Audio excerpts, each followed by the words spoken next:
Well, here we are on Friday the 4th of May. It's been a really wet month so far in May, and also the preceding April when over 130 mil of rain fell. And since then we've probably had another 25-30 mil as well. So it's been a really damp spell of weather. The Cotswold brash soil up here has taken it fairly well. And we're actually managing to travel again today, which is fantastic. So I thought I'd just pop up and have a look at this MZURI drill trial and see how it was getting on. Seems to have established very well. The seed rate could be arguably a little bit thick down the row. Obviously the seed rate that we put on was assuming some slightly wider spacings, and it may be with hindsight that it's a bit too thick as the seeds are kind of condensed in that narrow band, if you like. It's one of last year's tram lines.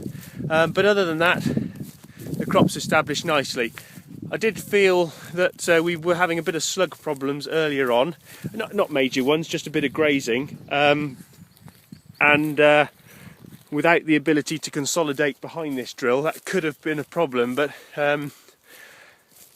actually it hasn't really materialised. So there was a little bit of leaf damage, a little bit of grazing, but say no massive damage. A couple of issues just on the headland as the drill's been going in and out. The seed hasn't been getting to the end of the coulter before the drill's kind of carried on, and that's kind of evident a little bit along there. So a little bit scruffy, but on the whole not too bad. It's a really nice field to have as a trial here, so thank you to MZURI for doing that. But in the adjacent field, this is Kemerton Larches, in exactly the same scenario, other than the drilling date was probably maybe 9 or 10 days earlier.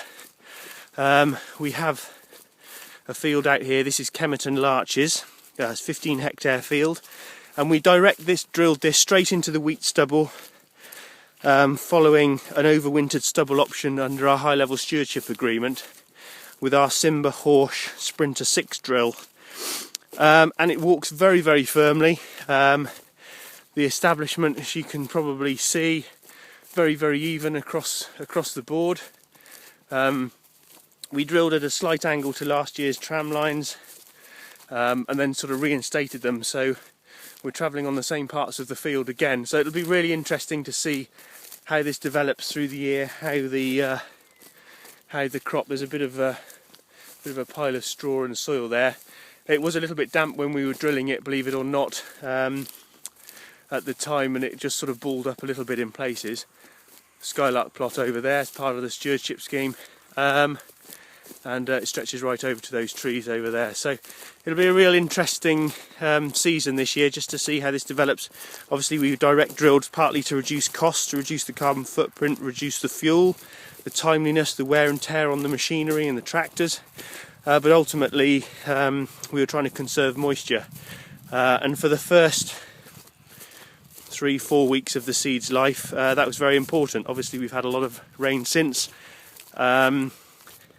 This is fairly free draining soil, so you wouldn't expect to have ponding or anything like that up here, but I think that could have helped that rain kind of percolate through. Certainly all the trash left on the surface spread across the whole width of the field would certainly have helped intercept that rain, stop it hitting the soil and mobilising soil particles, even on this not particularly steep field in any shape, but there are a few sort of banks in here at all. So I think this minimum cultivation is really helping to keep the rain and keep the moisture within the field. So it's got a good cover now, so the rain that's gone over it isn't going to evaporate away or disappear from the crop now. So fingers crossed that'll set this crop up ready for harvest. Obviously we're going to need a bit of rain for grain fill in June and July, but it's sort of well on its way now.